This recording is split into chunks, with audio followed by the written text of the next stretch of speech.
Hey you guys, welcome back to my channel. Today's video we are going to be talking about 7 Holy Grail status makeup products that I have never actually tried. Some of them I've been interested in and some of them I don't really have much interest in. So I feel like this video might be a little bit shocking to some of you guys. And it also might not be shocking because if you really have been watching me for a while, you will know that I have a very strong preference for affordable and drugstore makeup. My high-end collection is much smaller than my affordable collection. I am very, very picky about the high-end products that I purchase. Of course, as we're going through the video, if you guys have tried any of these products, please let me know what your thoughts are on them. Let me know if I'm missing out on something, because that is very possibly the case. Before we jump into it, special welcome to any of you that are new to my channel. I hope that you'll consider subscribing if you have not yet done that. Of course, ring that notification bell if you would like to be notified every time I upload. And let's go ahead and jump in to the first product. But the very first thing that I wanted to mention that I have never tried is Fix Plus by MAC. MAC's Fix Plus is, I think, the original setting spray. It is the setting spray that came along before anyone else was really doing setting spray. I often talk about on my channel the fact that I don't always use setting spray, and it's definitely not one of those products that I feel excited to try out, especially when it comes to high-end setting sprays. For the most part, while I enjoy using them at times, and especially if I'm using more powder products, I do think they can help a little bit. They're not a product that I have to have. I have heard a couple of people, however, say that they repurchase and continue to repurchase even to this day Fix Plus by MAC. From the things that I've heard and kind of what I understand, it's more of like a dewy setting spray, so I think it's really good for if you use a lot of powder products or even just some powdery products and you want that kind of powdery, cakey finish to go away. I think Fix Plus is supposed to help with that. I would love to know from those of you that have tried Fix Plus and also tried some affordable dewier setting sprays like the Shake and Glow Dewy Mist from L'Oreal or the Pretty Fresh setting spray from ColourPop. I would love to know how those compare to Fix Plus. I personally feel pretty content with those setting sprays and I don't really think I need to splurge for the Fix Plus. That one is $28 for 3.4 ounces and that's just, you guys know me and my setting spray preferences. I prefer something under the $15 mark, maybe even under the $10 mark if I can get it. So let me know if you guys think I'm missing out on something. If it is the end all and be all of setting sprays, maybe I'll give it a try. The next Holy Grail product that I have never tried is the Brow Wiz by Anastasia Beverly Hills. I believe that brow products have come a long way, even since I started getting into not just makeup, but brows. I really feel like before the last 2 years, I really haven't cared a whole lot about my brows. And it wasn't really until I started doing YouTube and I saw what a difference it can make to actually pay attention to your brows on camera that I really started to care about my brows. And it seems in the last few years there are a lot more drugstore and affordable companies that are doing the smaller or micro brow pencils. Those are the pencils that I and many people are partial to, but I just have so many good options from the drugstore that work really well for me that I don't feel compelled to try out the Brow Wiz from Anastasia. My very favorite slim brow pencil is the Ulta Beauty Ultra Slim Brow Pencil. I love this one. It lasts on me all day. It's a great color. It's a great consistency. It's really easy to work with. The spoolie is really great. There's really nothing I can find wrong with this one that I would need to try out something more expensive. Now this product from Ulta Beauty I think is $10, but I can typically find this on sale for half price. During their last sale I picked up 4 for $20, so I have quite a few backups of this right now. And as the sale price of this is about $5, I have a hard time splurging on the $23 brow pencil from Anastasia. But of course, if you guys are diehard Brow Wiz fans, if that is the only pencil that you love and use, I am definitely on more of the intermediate level when it comes to my brows. So maybe I'm missing something from the experts out there that really know something about brows. And who knows, maybe the Brow Wiz would be the key to making my brows look perfect, because I don't think they're quite there yet. They're okay, but we're not there yet. The third Holy Grail product that I have never tried is one that also might not surprise you guys, and it is the Laura Mercier Original Loose Setting Powder. Now that powder has been on so many favorites lists year after year for many, many years. But once again, you guys might know that I'm not huge into powder products on my face. Now I am not someone that is overly concerned with my makeup's longevity. Number one, I have dry skin and I don't think that makeup tends to wear off of me too quickly. But also my second reason is just kind of my lifestyle. I am a work from home mom. A lot of days I don't wear much makeup, if any. And for those times that I really want my makeup to look good, I'm usually only going out for a couple of hours. So I don't really need my makeup to last forever. But I know many, if not most of us do want or need our makeup to last longer. And I also know that setting powder is known for helping your base products to stay on for a longer period of time. So I think that is probably the biggest reason that I'm not a powder person in general, but also that I haven't tried this specific powder. I'm trying to get more into them because as someone that reviews makeup, I think it's important for me to have a little bit more of a broad perspective and recognize that not everyone only needs their makeup to last for 4 hours. Most of us need it to last longer. And as someone that has dry skin, I think it would be helpful for me to know if there are powders that can help my makeup last longer without making my skin look dry or cakey or aged. And then hopefully I can pass that information on to those of you that do want your makeup to last longer. I feel like I just keep saying that same phrase over and over again. But I think you get my point. Let me know if you do have dry skin, if you love the Laura Mercier powder, if it is significantly better than other more affordable powders out there. When I do use powder, the ones that I prefer are the ones that almost are undetectable on the skin, that are really, really lightweight, such as the RCMA No Color powder. The Rimmel Stay Matte powder I really like. But because so many people talk about the Laura Mercier powder, there is part of me that is always wondering in the back of my head, am I missing out on something? Is there something there that maybe would change my mind on powders in general? At $39 for 1 ounce, it is a little bit pricey, especially for a makeup product that I don't personally enjoy to buy. So of course, if you guys have tried it, if you love it, especially if you have dry skin,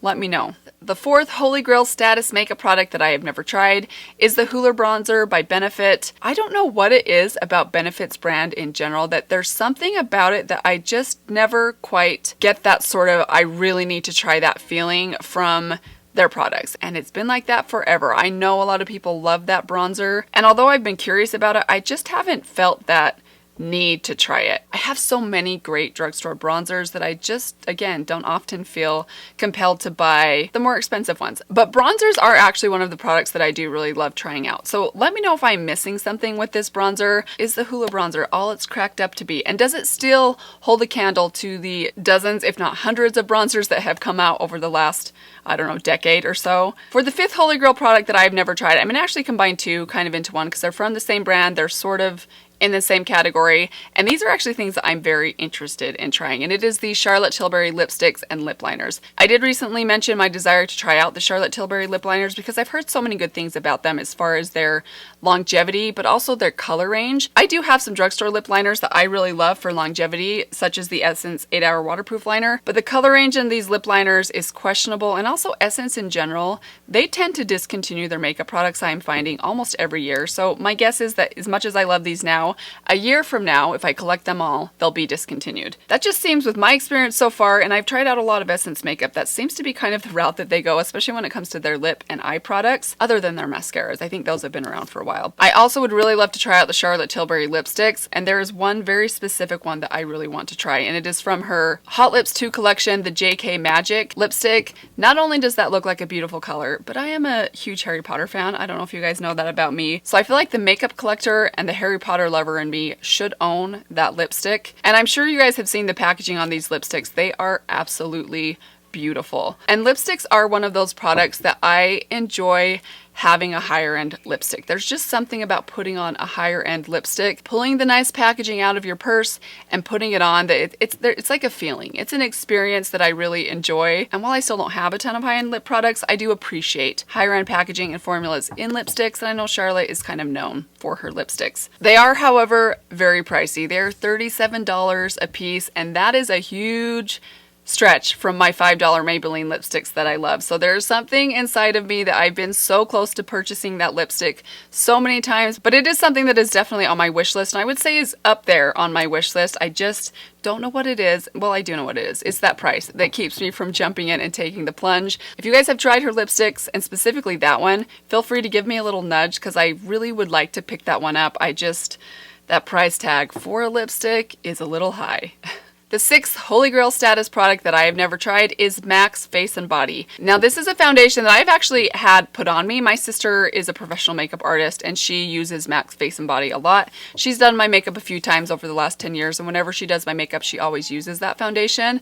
And it looks beautiful on my skin, and I don't know why I have not picked it up yet. It's actually not a super expensive higher end foundation. It's $31 for a 1.7 ounce bottle, but I think really what holds me back on on this and really high-end foundations in general is I buy most of my higher-end makeup online, and it's really hard to buy foundations online. I really need to make my way into a Nordstrom and get shade matched, but obviously that won't be happening for a while. So this is one that might stay on my wish list for a little bit longer. Let me know, of course, if you guys have tried it, what you guys think about Face and Body by MAC. I think the reason so many people love it is it is supposed to have pretty good coverage, but also be kind of lightweight and have a really natural finish, but be very, very long wearing. Correct me if I'm wrong. I have not tried it for myself, but if I remember right, those are a lot of the reasons that a lot of people seem to love it, especially makeup artists. I've noticed a lot of makeup artists really love Face and Body by MAC. And the last Holy Grail makeup product that I have never tried are lashes, period. I know there are a lot of false eyelash brands and makes and models. Can I say that about eyelashes? I'm gonna go ahead and do it. But I hear people talking all the time about their very favorite pair of lashes, the ones they go back to time and time again. And you guys probably know I am just not that girl. I am not a lash wearing girl. It's actually for two reasons. Number one, I'm kind of lazy and they're uncomfortable and I can't be bothered. Okay, that was more than one reason. But number two, I cannot seem to figure out how to get lashes on. In fact, my ability to properly apply eyelashes almost kept me from starting my YouTube channel. Back in the day, I started my YouTube channel I think it was in 2018. Was it 2018? But I had thought about starting a YouTube channel for about a year and a half before that. And there was a good year-long period where I was kind of toying with the idea of starting my channel. And during that time, 2017, there were very few people on YouTube not wearing false eyelashes. So I felt like a prerequisite to having a YouTube channel about makeup, you had to wear them. And obviously you had to know how to put them on in order to wear them in a video. I could not do it. I tried for months to apply them. I tried different lash glues, and there was just something about it that I could not master. I felt like I was back in first grade, clumsily messing with the scissors and the glue, unable to master them. And there was something about not being able to figure out how to apply false eyelashes that made me feel like, if you can't figure that out, you probably have no business talking about makeup. And that for a while was one of the excuses that I used to not start a channel. And then I had this thought dawn on me. There's probably a lot of people out there that don't wear false eyelashes for the very same reasons that you don't wear false eyelashes. So maybe you should start a channel for those people. And that's how I got over that little insecurity. And ironically, I actually see that a lot in my comment section, that people actually appreciate that I don't wear them because a lot of people don't wear them. And I don't want this to turn into a false lash wearers versus non-false lash wearers. It's really not about that. Makeup is for everyone, whether you wear false eyelashes or not. We can all love makeup in our own different ways, whatever our style is, whatever our ability levels are. But that is definitely one that I don't know will change for me unless my eyelashes fall out. But in the meantime, I'm content with my natural lashes. I have decent lashes. I don't think they're like Allie Glines lashes, but they're relatively thick, they're relatively long, and I can get by with a good mascara. But I would just love to know from you guys, are you guys false eyelash wearers? Do you wear them all the time? Do you wear them only for special occasions? Or can you, like me, not figure out how to get them to work for you at all? I would love to know in the comments down below. With that, you guys, that is it for these 7 Holy Grail status products that I have never tried. Honestly, this list could have been longer. I could probably come back and do this again sometime because there is a lot of makeup out there and I cannot possibly try it all. I would love to hear from you guys if there is a Holy Grail status makeup product, whether it was on this list or not, that you have maybe wondered to yourself, why has Mandy never tried this or talked about this? Please leave them down in the comments below. I'd love to know from you guys, what things am I possibly missing out on? I hope that this video was enjoyable for you guys. Thank you so much for stopping by today. I hope that you guys are doing well. If you haven't yet subscribed to my channel, I would love for you to hit that subscribe button before you leave. And I will see all of you guys in my next video. Bye. Enjoyed this video and enjoyed my inability to properly install, did I just say install? Install eyelashes. Mandy, come on.